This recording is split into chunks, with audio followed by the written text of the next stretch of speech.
Hi, this is Tara with Tara's Tips, Terrific Ink, Paper, and Stamps, and today I want to show you this stunning card.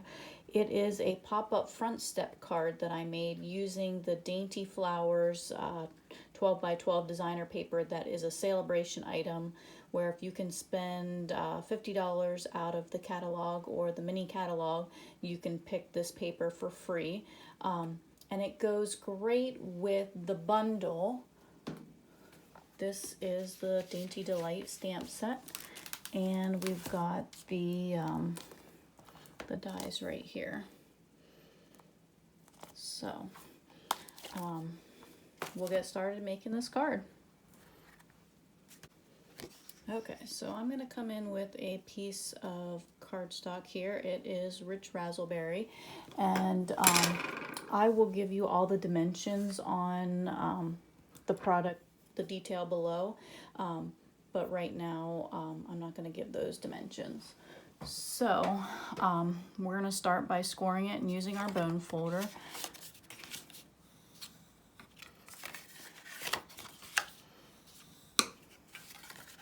And then I put some tear and tape adhesive already on the one score line that we need.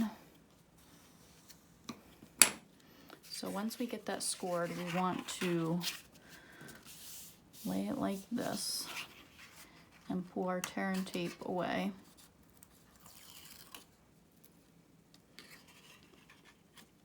And then we want that to go down flush. So then this will come over and be our pop-up piece. And then we are going to take a second piece, and I've got that scored for you already. And I'll have those measurements too. And before we put that on, it's important to put our designer paper on.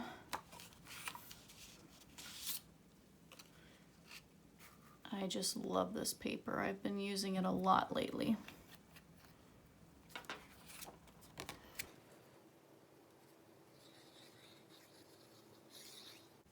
And this is my multi-purpose glue that's in my fine tip bottle.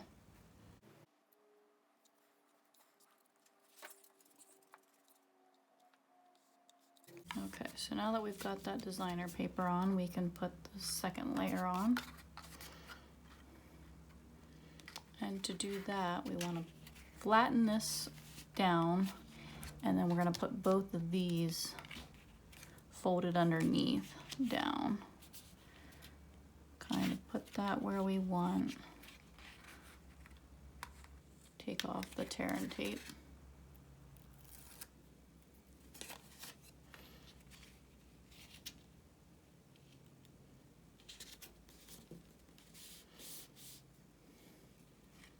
And then so when that pops up, this will go over. So we're just going to put a little bit more glue.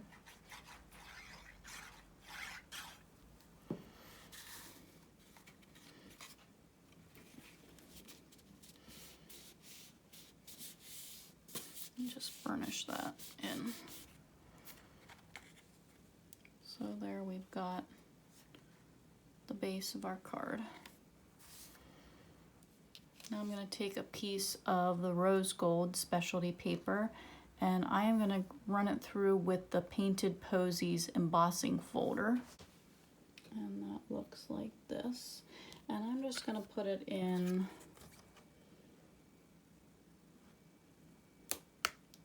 something like that. And I'm going to run that through, and I will be right back. Okay, so that is what it looks like, and before we put that on, we are going to glue on our ribbon, the rose gold and white striped ribbon.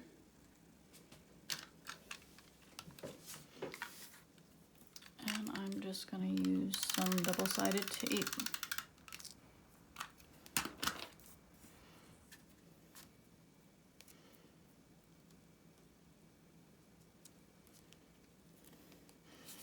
And you don't want to use liquid glue for this because it'll ooze through.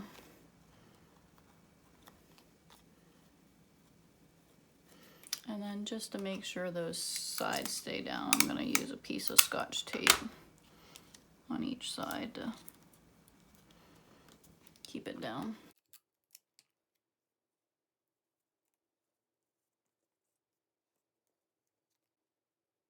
Okay, and we can glue that with our multi-purpose glue. And because it's embossed, I might put a little extra glue on there.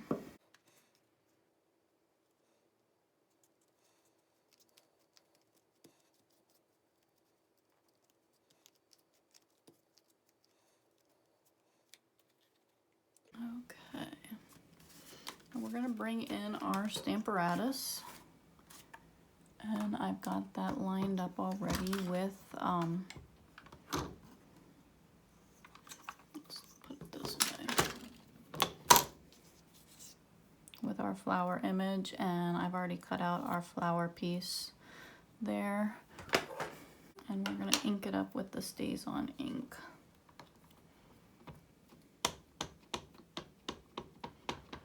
And the StazOn ink dries really quickly, so you need to, once you ink it up, you need to stamp it right away. You can't wait around.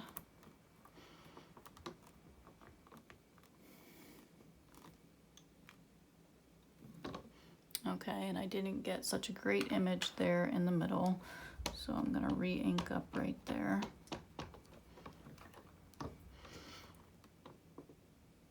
And try it again.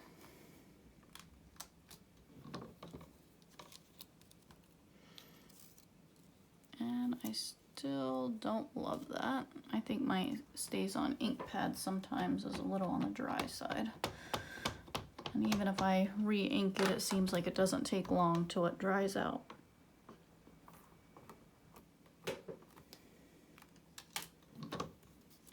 Okay, I like that.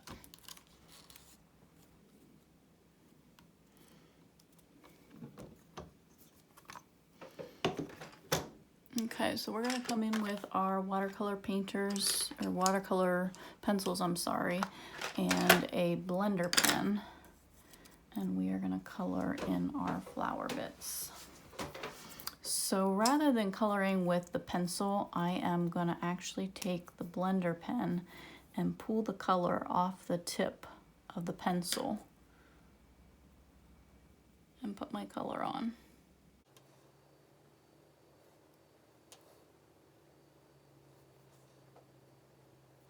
And this way you don't use nearly as much of your colored pencils. They last so much longer than coloring directly.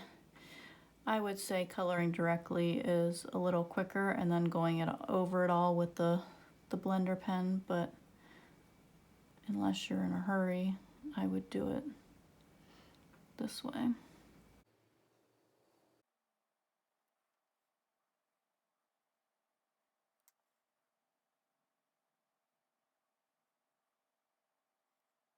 And one more here. And when you're switching in between your colors, to get the excess ink off, you can bring in a scrap paper and just keep coloring until there's no more color. Or sometimes I use the back of my hand. Been known to do that. But I don't think it works quite as good if you've got a lot of ink on your paper, because as you see, after I did my hand, I still had purple on there. Okay. So we're gonna switch, I think we'll switch to yellow next. We're just gonna do 2 of these have centers.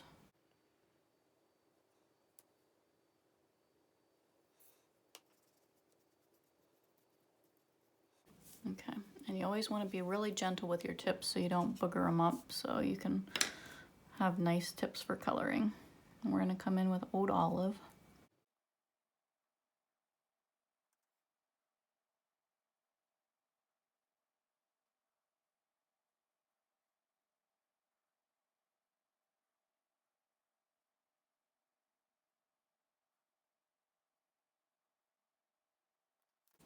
Okay, and color off so we're clean for the next time when we're ready to use our blender pen.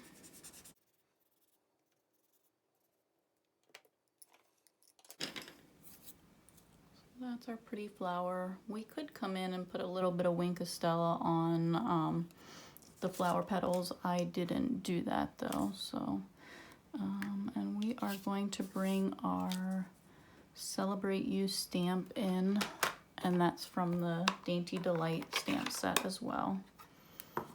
And we're going to take Rich Razzleberry ink on our Fresh Freesia cardstock.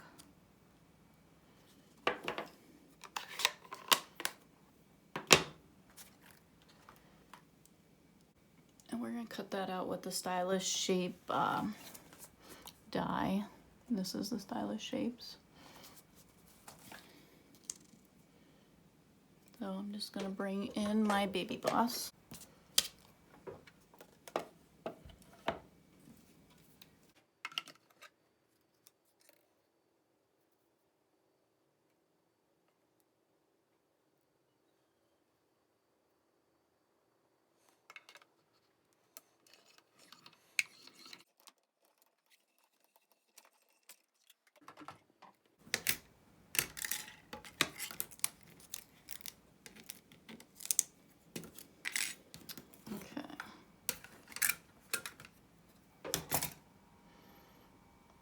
We're going to bring that back in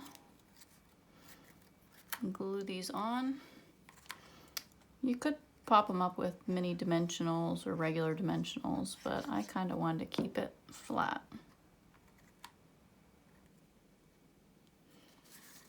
I'm just going to press that on.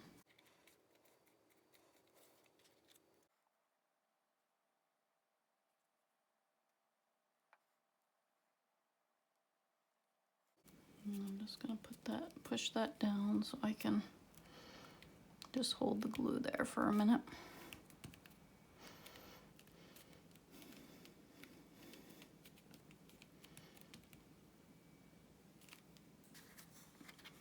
Okay, so there is the front of our card.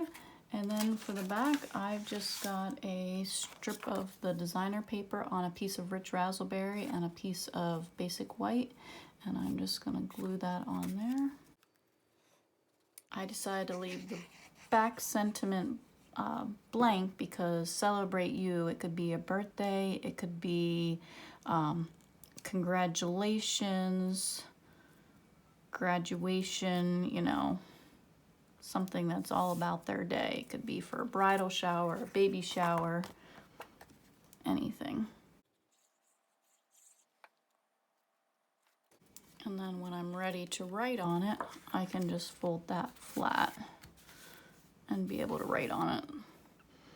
And then for my envelope, you can just stamp the flower out of the Dainty Delight stamp set and leave it like that. In Rich Razzleberry, you can put the painted posies on the back of your flap. When I'm doing my envelope flap, I like to put it in so that the flowers when you fold it are going the right way. And then I like to put my specialty plate back this way below the line so I'm not creasing a line in my envelope. So when I run it through, it is like that. So that's a tip for you. And then you could also, if you wanted to be a little extra fancy rather than just stamping your envelope, you could stamp it and color it. To color it, I use the watercolor pencils again, and I did color directly with the yellow and the green, as well as with the Razzleberry, but then I went over the Razzleberry flowers with the blender pen, just to make it quicker. But usually I don't spend that much time on an envelope, so usually I would just tend to leave it like this. Or if you wanted to color the flowers a little bit, you could kind of pull in some of the color from the Razzleberry ink that you've done.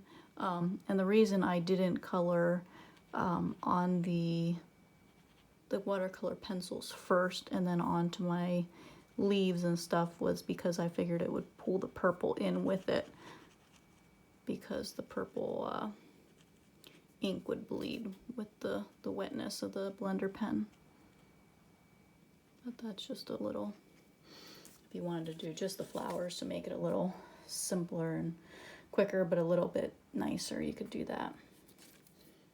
So that is my card for today. I hope you enjoyed it. Let me know what you think. Do you love this Dainty Flowers designer paper as much as I do? I know a lot of times with the foil, I tend to hoard it and just use it for little tiny things, but I think when you emboss it and have it be the focal point, that really makes your card pop. So I think it just is an elegant card. So let me know what you think, and thanks for watching. Until next time, bye.